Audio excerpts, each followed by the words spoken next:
Hello friends, welcome to के wealth creators, आपका अपना चैनल।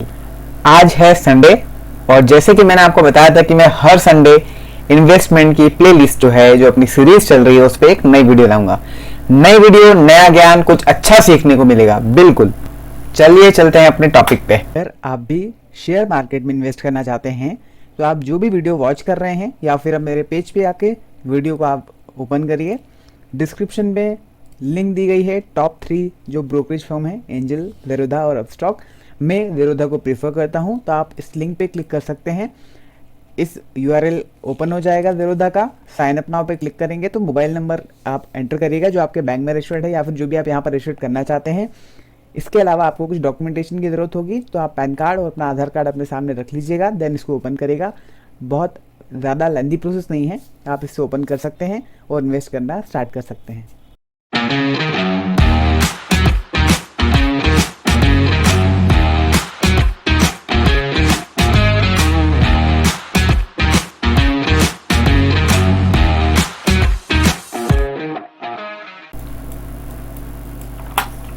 अभी तक हमने देखा था कि इन्वेस्टमेंट होता क्या है, इन्वेस्टमेंट के इंस्ट्रूमेंट्स क्या क्या है, कि हम किस तरीके से इन्वेस्ट कर सकते हैं। अभी मैं जिस पे फोकस करना चाहता हूं वो है म्यूचुअल फंड।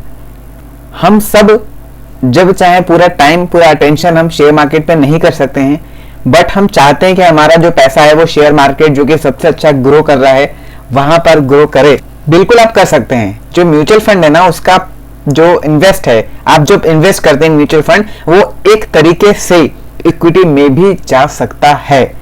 तो कैसे कैसे किस किस टाइप के म्यूचुअल फंड होते हैं, मैं आज वो आपको बताने चाह रहा हूं। तो वीडियो पे बने रहिएगा, स्किप मत करिएगा, कोई मतलब नहीं स्किप करने से, बने रहिएगा। चलिए चलते हैं टाइप्स ऑफ म्यूचुअल फंड। सबसे पहला, म्यूचुअल फंड जो इंस्टीट्यूशंस हैं वो जिस प्रोडक्ट में इन्वेस्ट करता है उसके टाइप हम बताएंगे आपको। मेजरली 3 टाइप होते हैं। सबसे पहला आता है हमारा इक्विटी म्यूचुअल फंड, सेकंड है डेब्ट म्यूचुअल फंड और थर्ड है हाइब्रिड म्यूचुअल फंड। क्या होता है पूरा समझेंगे आज। इक्विटी से हम समझ पा रहे हैं कि इक्विटी म्यूचुअल फंड का मतलब वो है जो स्टॉक मार्केट में इन्वेस्ट हो रहा हो, ठीक है। अब इक्विटी में भी टाइप होते हैं, जैसे first is large cap, second is mid cap fund, third is small cap fund, fourth sector fund. ऐसे और भी फंड होते हैं, लाइक डाइवर्सिफाई इक्विटी फंड होता है, डिविडेंड यील्ड इक्विटी फंड होता है, जो स्कीम्स होती हैं, ईएलएसएस होता है, एंड थीमेटिक फंड। मैं आपको बहुत वाइड रेंज में आपको नहीं बताना चाहूंगा। लार्ज कैप का मतलब जो कंपनियां ऑलरेडी स्टेबलाइज्ड हैं, बहुत अच्छी है। सबसे पहले मार्केट कैपिटलाइजेशन में आपको बताता हूं। यहाँ पर कंपनी को 3 टाइप से बांटा गया है, इनके बिजनेस को देखते हुए, इनके जो कैपिटलाइजेशन है उसको देखते हुए। जैसे कि large cap, mid cap, small cap, जैसे आप देख पा रहे हैं, ठीक है। लार्ज कैप और मिड कैप, स्मॉल कैप में कितना मार्केट कैपिटलाइजेशन होगा वो मैं आपको बताता हूँ। स्मॉल कैप जो होता है, जिनका मार्केट कैपिटलाइजेशन 5,000 करोड़ से नीचे आता है, वो स्मॉल कैप के अंदर आते हैं। 5,000 से 10,000 करोड़ के बीच में आएगा उसे मिड कैप, और 1 लाख करोड़ से ऊपर के मार्केट कैपिटलाइजेशन को लार्ज कैप कहा जाता है। इनका स्केल भी चेंज होते रहता है, जो मैंने आपको बताया था ना, 5,000 to 10,000 मिड कैप में सेम, पहले ये लार्ज कैप के अंदर आया करता था। अब लार्ज कैप जो फर्म या बिजनेस होते हैं वो ऑलरेडी स्टेबलाइज हो चुके हैं, बहुत अच्छा बिजनेस कर रहे हैं, ये अपने टॉप पे आ चुके हैं ऑलरेडी। मतलब उस टाइप के नहीं कि बहुत अच्छा चलेंगे, बहुत अच्छा रिटर्न देंगे in few time, like small cap. ऐसा बोलते क्यों हैं? क्योंकि रिस्क बहुत कम होता है, कंपनी का फंडामेंटली स्ट्रांग होती हैं, डेट्स वाई इन पे जो रिटर्न है वो स्लो ग्रो करता है, बट ग्रो करता है। डेट्स वाई वो लार्ज कैप में हैं। और जो भी लार्ज कैप कंपनियां हैं वो अपने सेक्टर की बेस्ट हैं, वो लार्ज कैप कंपनी में मेनली गिना जाता है। मेन उनका एक कारण ये भी है कि जब कोई खराब टाइम आता है उस टाइम पे उनको अपना बिजनेस मॉडल के लिए एक अच्छा बजट या अच्छा कैपिटल रहता है, वो इस करेक्शन के टाइम पे अनबैलेंस नहीं होती हैं। दैट्स वाई स्मॉल कैप और मिड कैप में जो रिस्क होता है वो हमेशा लार्ज कैप से ज्यादा होता है, लार्ज कैप में कम होता है comparison to mid cap and small cap. कुछ एग्जांपल मैं आपको बताना चाहूंगा, जैसे एल.एन.टी है, restaurant turbo, and Reliance industries है, TCS है, ये सब लार्ज कैप के अंदर आती हैं। स्मॉल कैप कंपनी जो होती है वो अपने डेवलपमेंट के शुरुआती दौर पर रहती है, तो फेलियर का चांसेस ज्यादा है, दैट्स वाई रिस्क ज्यादा है, ग्रोथ भी ज्यादा है, रिस्क भी ज्यादा है। वैसे ही जो फंड लार्ज कैप कंपनी में इन्वेस्ट करते हैं उन्हें लार्ज कैप फंड, जो मिड कैप में करते हैं मिड कैप फंड, एंड ऐसे ही जो स्मॉल कैप में इन्वेस्ट करते हैं उन्हें स्मॉल कैप फंड कहते हैं। नेक्स्ट है सेक्टर फंड। सेक्टर फंड के अंदर वो आता है जैसे कि वो फंड जो सिर्फ किसी एक सेक्टर में ही इन्वेस्ट करते हैं। जैसे एग्जांपल के जैसे मैं आपको बताना चाहूंगा, Reliance media and entertainment fund, ये जो है ये सिर्फ और सिर्फ एंटरटेनमेंट सेक्टर में ही इन्वेस्ट करते हैं। एंड SBI फार्मा फंड जो है वो सिर्फ फार्मा सेक्टर में ही इन्वेस्ट करते हैं।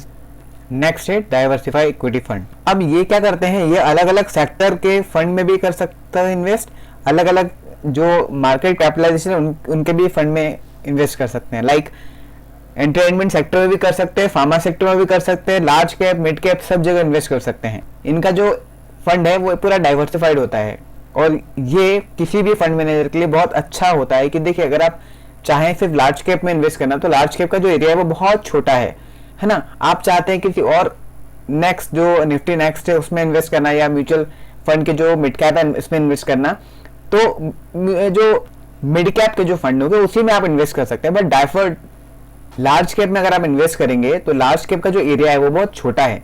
आप डाइवर्सिफाइड चूज करेंगे ना तो आप लार्ज कैप मिड कैप और स्मॉल कैप में भी इन्वेस्ट कर सकते हैं। जो फंड मैनेजर होता है उनके लिए बहुत अच्छा होता है कि वो डाइवर्सिफाई इक्विटी फंड यूज करते हैं और हर सेक्टर में आप वो है ना फंड को इन्वेस्ट कर सकते हैं। नेक्स्ट है डिविडेंड यील्ड फंड।